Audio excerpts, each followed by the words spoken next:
तो हम देख रहे थे, आज देखने वाले 11th स्टैंडर्ड साइंस बायोलॉजी का एक चैप्टर है digestion and human nutrition, generally called human nutrition और डाइजेस्टिव सिस्टम।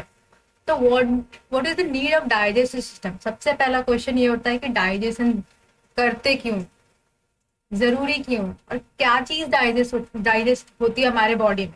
तो व्हाट इज डाइजेशन? अभी देखो, तुम्हारा सेल्स का साइज कितना होता है? 10⁻⁻⁶। खाना खाते हो, क्यों खाना खा रहे हैं?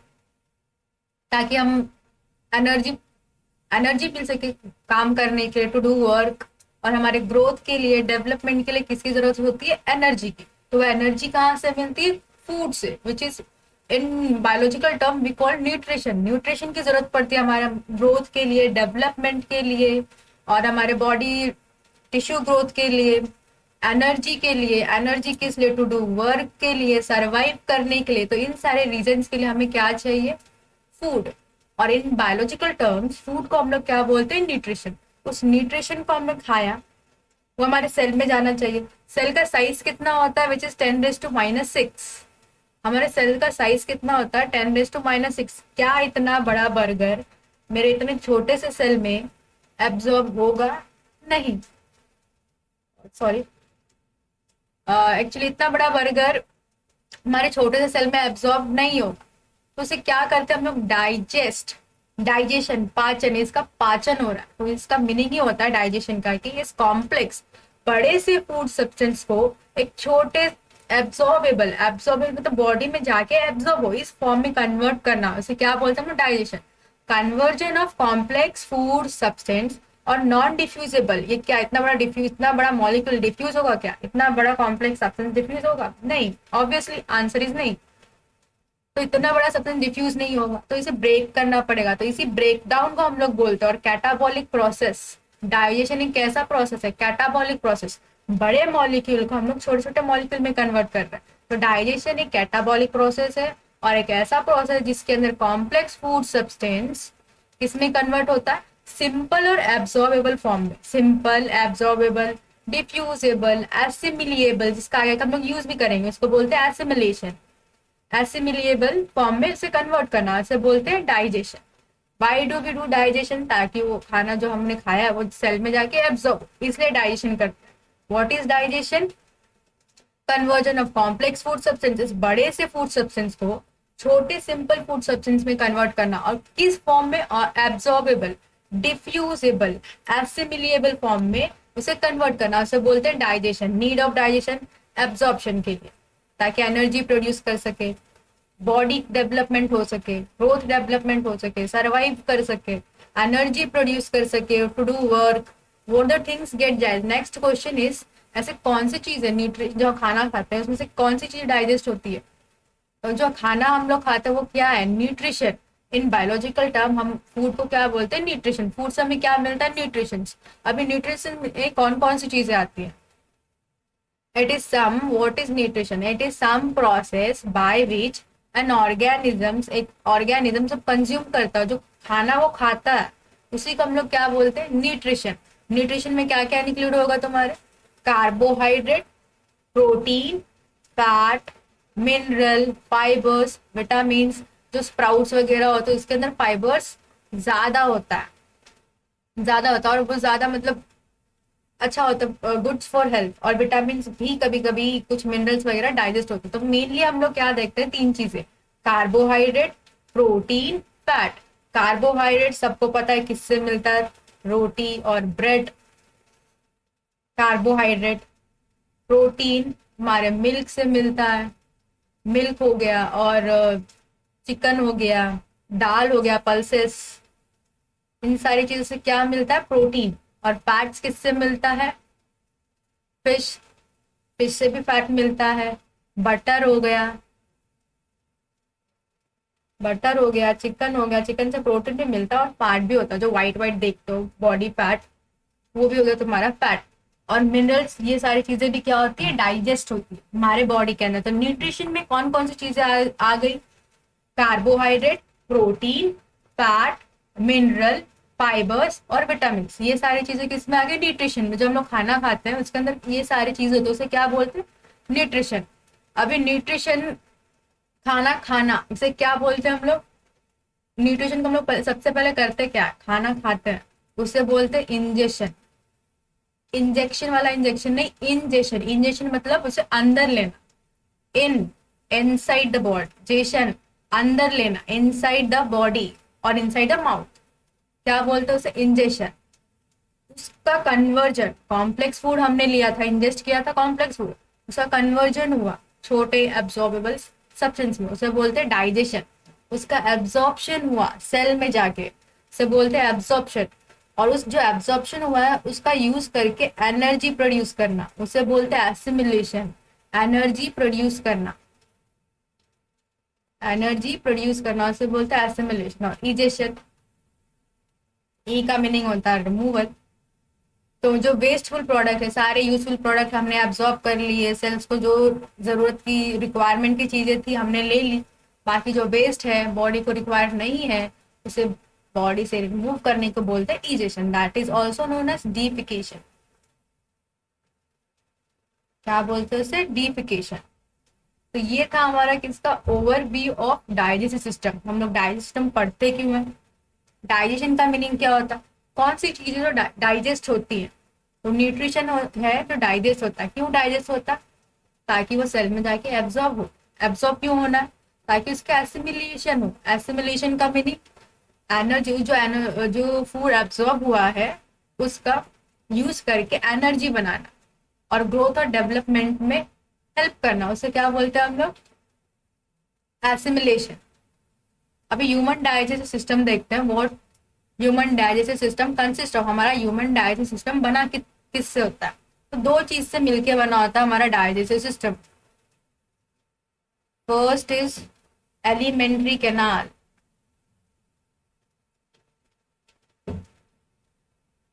फर्स्ट होता है एलिमेंट्री कैनाल और सेकंड होता है उससे related associated gland. Associated gland. अभी एसोसिएटेड का मीनिंग होता है जुड़ा हुआ, एलिमेंट्री कैनाल के साथ, एलिमेंट्री कैनाल के साथ जुड़ा हुआ। तो ग्लैंड का मीनिंग क्या होता है यहाँ पे मैं समझा देती हूँ व्हाट इज ग्लैंड। तो ग्लैंड एक ऐसा ऑर्गन और ऐसा टिश्यू होता है, ग्रुप ऑफ टिश्यू और सेल्स, जो कोई चीज सिक्रेट करता है, किसी न किसी चीज को या फिर जूसेस को सिक्रेट करता है, उसे बोलते हैं हम लोग ग्लैंड। अगर वो डक्ट के थ्रू, बॉडी है हमारी, ये सेल है तुम्हारा, ये इनसाइड द बॉडी का स्ट्रक्चर है और ये सेल है हमारा, ये क्या है? एक पाइप है। ये सेल एक जूस सिक्रेट कर रहा है, कुछ तो सिक्रेट कर रहा है, समझो म्यूकस सिक्रेट कर रहा है, तो ये एक पाइप के थ्रू सिक्रेट कर रहा है, इससे बोलेंगे हम लोग एक्सोक्राइन ग्लैंड। अपना सिक्रेशन ब्लड के अंदर डाल रहा है, लेकिन कैसे डाल रहा है? एक पाइप के थ्रू, तो उसे क्या बोलेंगे? Exocrine secretion. अगर यही सिक्रेशन डायरेक्टली वो ब्लड में जा रहा है तो उसे बोलते हैं हम लोग endocrine secretion. Directly goes into the blood, उसको बोलते एंडोक्राइन। डक्टलेस, डक्ट नहीं होता इसके पास, डक्टलेस ग्लैंड। तो endocrine gland also known as ductless gland. Endocrine, endocrine secretion, इसे क्या बोलेंगे हम लोग? Ductless gland, also known as ductless gland. तो दो टाइप ऑफ सिक्रेशन देखा हमने। Human digestive system consist of two part, alimentary canal और associated gland. What is alimentary canal? अभी वो देख। Alimentary canal from mouth to anus. Alimentary canal एक ऐसा लंबा पाइप है जो कहां से स्टार्ट हो रहा है? From your mouth to anus. Anus सबसे लास्ट वाला पार्ट, ह्यूमन माउथ को बोलते हैं एंटीरियर पार्ट, सबसे पहला वाला पार्ट और स्टार्टिंग पॉइंट, इसलिए बोलते हैं इसे एंटीरियर पार्ट। और एनस को क्या बोलते हैं? पोस्टीरियर, सबसे एंडिंग वाला पार्ट।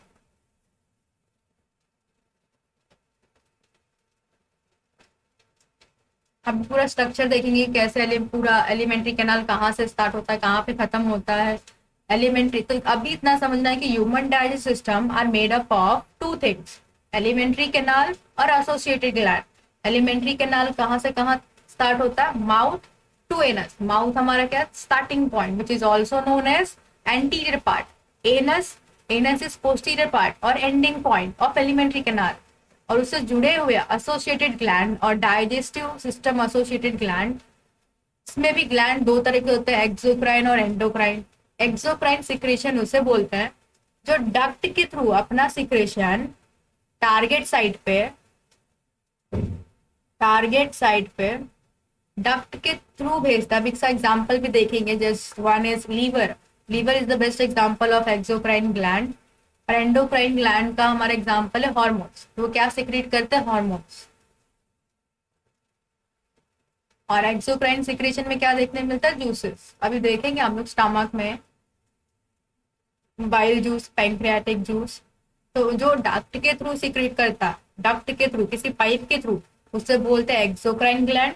और जो डायरेक्टली ब्लड में अपना टारगेट साइट पे डायरेक्टली जाके एक्ट करता है उसे बोलते हैं लोग एंडोक्राइन ग्लैंड, और उसके सिक्रेशन को बोलते हैं एंडोक्राइन सिक्रेशन।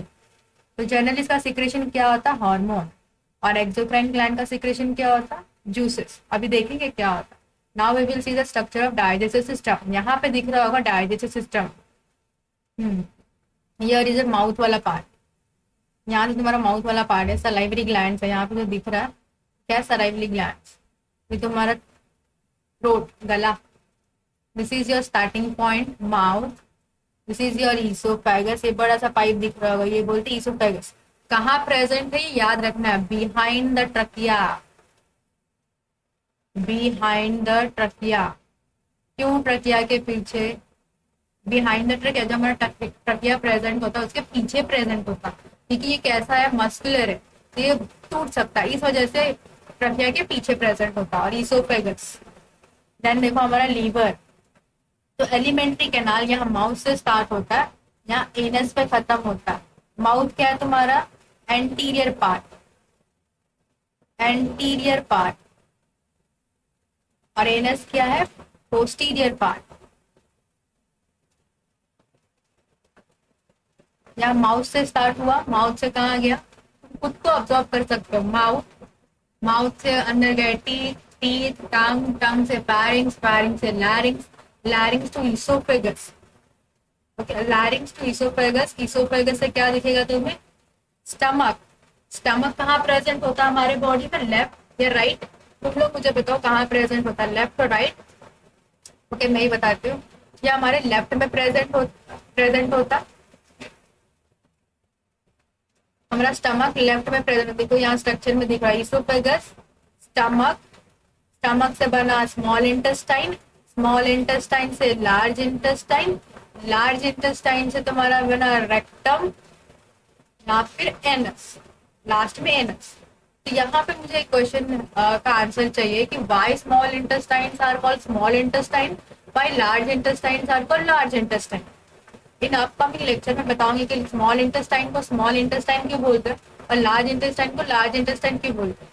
और एसोसिएटेड ग्लैंड्स में आ गया तुम्हारा लीवर, गॉल ब्लैडर।